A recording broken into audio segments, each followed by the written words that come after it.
ছায়া আর খোকনকে নিয়ে এসে সবার সামনে অরুর মুখোশ খুলে দিল শ্যামলী। হ্যাঁ বন্ধুরা, এমনটাই দেখা যাবে, তাই সম্পূর্ণ জানতে ভিডিওটিতে লাইক দেওয়া, চ্যানেলটি সাবস্ক্রাইব করে দেখতে থাকুন। গল্পের শুরুতেই দেখা যাবে শ্যামলী খোকন আর ছায়াকে সাবধান করে আর বলতে থাকে, না, তোদের এখানে আমি গুণীকে কিছুতেই রাখবো না। তোদের এই অসুস্থ পরিবেশে থাকলে গুণী নষ্ট হয়ে যাবে, তাই আমি গুণীকে এখন নিয়ে যাব। এই বলেই শ্যামলী ভিতরে চলে যায় গুণীকে আনতে।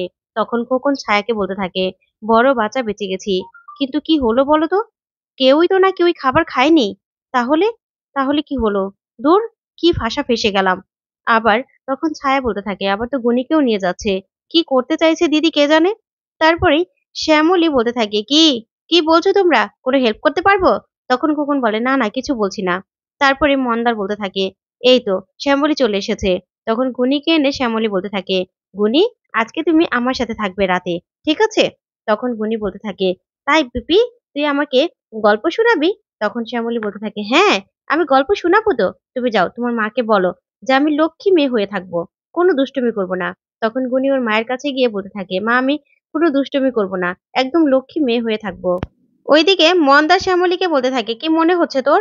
তখন শ্যামলী বলতে থাকে, ওদের হাবভাব দেখে মনে হচ্ছে না তো যে ওরা করেছে। তখন মন্দার বলে, আমারও সেটাই মনে হচ্ছে, কিন্তু এই কাজটা কে করতে পারে বলতো? তখন শ্যামলী বলতে থাকে, সেটাই তো, এই কাজটা কে করলো তাহলে? তখন মন্দার বলে, এমন কেউ করেছে যার কিনা তোকে বদনাম করে লাভ হবে, বুঝতে পেরেছিস? ওই গ্রেট বেঙ্গল ক্যাটারারের বদনাম করে লাভ হবে। তখনই শ্যামলী বলে ওঠে, অরুদা। তখন মন্দারও বলে ওঠে অরুর কথা। তারপরে শ্যামলী বলতে থাকে, দাঁড়া, চল বাড়িতে যাই, আজকে মজা দেখাবো। এই বলে গুণীকে নিয়ে শ্যামলী আর মন্দার চলে যায়। তারপরেই ছায়া দরজাটা লাগিয়ে কোনো মতে বসলেই ঠিক তখনই কেউ আবার দরজা ধাক্কাতে থাকে। তখন খোকন বলে, আবার কি এলো? আবার দিদি নয় তো? না, না, কিছুতেই কিছু স্বীকার করব না। এই বলে খোকন দরজাটা খুলেই বলতে থাকে, দিদি, আমরা কিছু করিনি, বিশ্বাস কর। ঠিক তখনই অরু বলতে থাকে, এই খোকন। তখনই খোকন বলতে থাকে, ও স্যার, আপনি আসুন, আসুন। তারপর অরু ভিতরে এসেই টাকা গুনতে থাকে আর বলতে থাকে, যাক, কাজটা হয়ে গেছে তো? ওই শ্যামলীর অনেক বদনাম হয়েছে তো, সবাই ছি ছি করেছে তো? তারপরেই দেখা যাবে খোকন বলতে থাকে, স্যার, আসলে একটা ঝামেলা হয়ে গেছে। আমরা তো খাবারগুলোকে নষ্ট করে দিয়েছিলাম, কিন্তু বিয়েটা ভেস্তে গেল তো, যার কারণে কেউ না ওই খাবারগুলো খায়নি। আমরা সবাইকে ডেকে ডেকে এনে খাবারগুলো খাওয়ানোর চেষ্টা করেছিলাম, কিন্তু কেউ ওই বিয়েটা ভেস্তে যাওয়াতে কেউ খাবারগুলো খায়নি। তখনই অরু রেগে যায় আর বলতে থাকে, কি বলছো তোমরা? তখনই খোকন বলতে থাকে, হ্যাঁ, আসলে খাবারগুলো না কেউ খায়নি। তখনই অরু রেগে গিয়ে টাকাগুলো পকেটে রাখতে গেলে খোকন বলতে থাকে, আসলে স্যার, এই কাজটা তো অনেক রিস্কি ছিল, তাই একটা দুটো টাকা যদি দিয়ে দিতেন। তখনই ওর পকেটে টাকাগুলো রেখেই খোকনকে চড় মারে আর বলতে থাকে, পেয়েছিস? পেয়েছিস তো টাকা? শোন, ভুলে যাস না, তোদেরকে আমার জন্য আমি এখানে এনেছিলাম, আর কোনো কাজ করতে পারলি না, আবার তুই আমাকে কাজের রিস্ক শোনাচ্ছিস? কোনো কিছু তো করতে পারলি না, কোনো কাজের কাজ তো কিছুই হয়নি, আবার বেশি কথা বললে না একদম এখানেই শেষ করে ফেলবো। তখন খোকন ভয়ে বলতে থাকে, না, না, না, না, না, না, আমাদের টাকা লাগবে না, কিছু করতে হবে না। তখনই অরুকে বলতে থাকে খোকন, হ্যাঁ, ঠিকই তো, আপনি তো আপনার জন্যই আমাদের এনেছিলেন, ভুল হয়ে গেছে। তারপরে বলতে থাকে, বুঝতে পেরেছিস তো? তারপরে ওরও কলারটা ছেড়ে দিয়ে বলতে থাকে, শোন, এরপরে কি করতে হবে সেটা আমি বলে দেব, কিন্তু সেই সময় কিন্তু কাজটা ঠিকঠাক মতো করতে হবে। ভাবিস না যে আমি শ্যামলী, যে বারবার তোদেরকে ক্ষমা করে দেব, ফাঁকা আওয়াজ আমি দিই না। এই কথা বলে ওরও সেখান থেকে চলে যায়। তখন ছায়া আর খোকন ভয় পেতে থাকে। ওইদিকে দেখা যাবে অনিকেত বারবার করে শ্যামলীকে ফোন করতে থাকে আর খুব চিন্তা করতে থাকে আর বলতে থাকে, কোথায় চলে গেল? ফোনটাও তো ধরছে না, কোথায় গেল দাদু বলো তো? ঠিক তখনই শ্যামলী আর মন্দার আসে। আসলে শ্যামলীকে অনিকেত বলতে থাকে, আপনি কোথায় গিয়েছিলেন বলুন তো? কোথায় গিয়েছিলেন? ফোনটাও তো ধরলেন না। তখন শ্যামলী বলতে থাকে, স্যার, আমি গুনিকে আনতে গিয়েছিলাম। তখন অনিকেত বলে, একবার বলে তো যাবেন, এভাবে ধুমধাম উদা হয়ে যাবেন না, বললাম তো। তারপরে মন্দারকে দিয়ে গুনিকে ভিতরে পাঠিয়ে দেয় শ্যামলী। ভিতরে পাঠিয়ে বলতে থাকে, আচ্ছা স্যার, আপনার আমার ব্যাপারে না এতটা চিন্তা না করলেও চলবে। আসলে আপনার আর আমার মধ্যে তো এরকম সম্পর্কটা নেই এখন আর। তাহলে শুধু কেন আপনি এরকম করছেন বলুন তো? তখনই অনিকেত অবাক হয়ে যায়।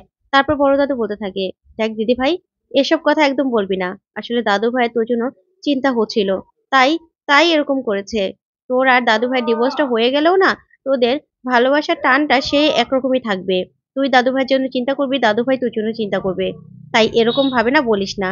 তখনই ওরও সেখানে চলে আসে আর এসে বলতে থাকে, অনিকেত, তোর আর শ্যামলীর ডিভোর্সের ব্যাপারটা খুব তাড়াতাড়ি এগোচ্ছে। আসলে আমি একটা কাজে কোর্টে গিয়েছিলাম, তখন পুষ্মিতার সাথে দেখা হয়েছিল, সেই কাগজপত্রগুলো দিয়ে দিল, বলল তোকে দিয়ে দিতে, বুঝতে পেরেছিস? তোদের ডিভোর্সটা না খুব তাড়াতাড়ি হয়ে যাবে।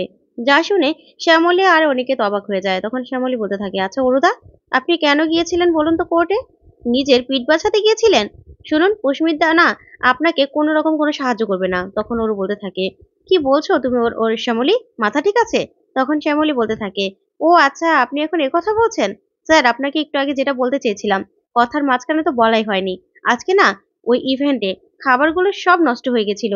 কোনোটা লবণ কাটা ছিল, কোনোটা ঝাল ছিল, আর কোনোটায় কাঁচা আদা দেওয়া ছিল, কোনোটা আবার পচা মাছ দেওয়া ছিল। আপনি জানেন?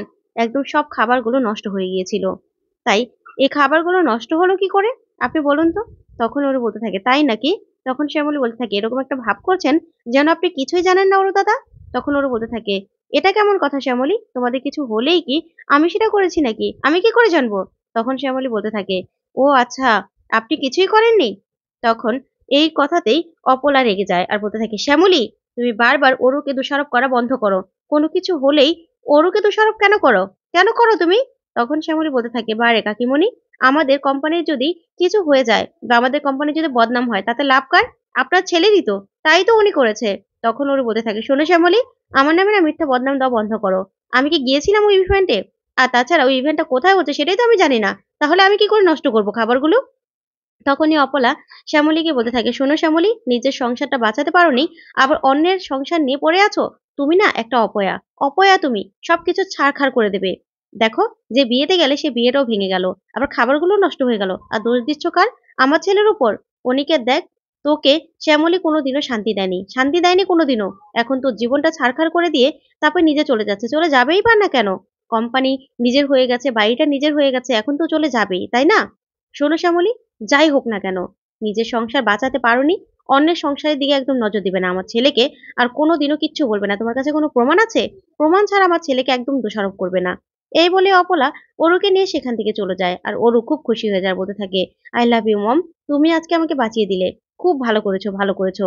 তারপর ওরা চলে গেলেই তখন ঠাম্মি শ্যামলীকে এসে বলতে থাকে, শ্যামলী কষ্ট পাস না। আসলে নিজের সংসারটাই বা কি সামলে রেখেছে, এখন আবার অন্যের সংসার নিয়ে পড়েছে। ওকে না কিছু বললাম না, কি থেকে কি ভাববে তাই কিছু বললাম না, তুই না কষ্ট পাস না। তখন শ্যামলী অবাক হয়ে তাকিয়ে থাকে। তখন ঠাম্মি বলতে থাকে, শ্যামলী, এখন অপলা যেটা বললো না, এটা তোর ডিভোর্স হয়ে গেলে কদিন পর সবাই বলবে, তখন সামলাতে পারবি তো? তখন শ্যামলী বলে, জানি ঠাম্মি, সবটা জেনে শুনে আমরা এই ডিসিশনটা নিয়েছি। আর আমার মনে হয় কি জানো, স্যারও না এই ডিসিশনটাই নিতে চায়। আর স্যার এটাতে শান্তিই পাবে। স্যারও চায় না এই সম্পর্কটা আর থাক। তাহলে কি দরকার ঠাম্মি এই সম্পর্কটা বয়ে বেড়ানোর? তাই যে ডিসিশনটা নিয়েছি আমার আর স্যারের জন্য খুব ভালো হবে। এই বলে শ্যামলী রুমে চলে যায়। তারপরে সকালবেলা দেখা যাবে অফিস যায় সবাই। তখন সবাই মিলে অনন্যার কথা ভাবতে থাকে আর বলতে থাকে, আজকে তো ম্যাডাম মনে হচ্ছে না আসবে, কারণ এরকম একটা কাণ্ড ঘটে গেল। এর মধ্যে কি কেউ আসতে পারে? তখনই অনন্যা সেখানে যায়। তখন অনন্যাকে দেখে অবাক হয়ে যায় সবাই। তারপর শ্যামলী বলতে থাকে, আসলে ম্যাডাম আমরা সবাই ভেবেছিলাম আপনি আসবেন না। তখন অনন্যা বলে, কেন? ওই কালকের ব্যাপারটা নিয়ে? ওইটা যা হয়েছে অ্যাক্সিডেন্ট হয়েছে শ্যামলী, সেটা ভেবে কেন বসে থাকবো? তাছাড়া তুমি আর অনিকেত যা বলেছো সেটা তো ঠিকই বলেছো। তখন অনিকেত বলতে থাকে, ঠিকই বলেছো অনন্যা, পিছনের কোনো কিছু নিয়ে বসে থাকতে হয় না। আমারও তো অহনার সাথে ব্রেকআপ হয়ে গেছে, তাই বলি কি আমি সেটা ধরে বসে থাকবো? না, নতুন করে ভাবতে হবে, সামনে এগিয়ে যেতে হবে। তখন অনন্যা বলে, ব্রেকআপ হয়ে গেছে, কই বললেন না তো? তখন অনিকেত বলে, না আসলে সময় পাইনি, তাই বলা হয়নি। তারপরে এই নিয়ে সবাই আনন্দ করতে করতে কফি খেতে থাকে। তখন শ্যামলী মনে মনে বলতে থাকে, তাই তো, স্যার এগিয়ে যেতে চায়, নতুন কারোর সাথে হয়তোবা সবকিছু পাতবে নতুন করে, সেটা তো আমার কেন খারাপ লাগবে? ওইদিকে দেখা যাবে মিলান্তের লোক অনন্যাকে তুলে নিয়ে যেতে এসেছিল। তখন অনন্যা অনিকেতের গাড়ির সামনে পড়ে। তখন অনিকেত সেই গুন্ডাগুলোকে মেরে তারপরে অনন্যাকে বাঁচিয়ে নেয়। তো বন্ধুরা, আজকের আপডেটটি তোমাদের কাছে কেমন লাগলো অবশ্যই কমেন্ট করে জানাতে ভুলবেন। আর পরবর্তী আপডেট পেতে চ্যানেলটি সাবস্ক্রাইব করবে। ধন্যবাদ।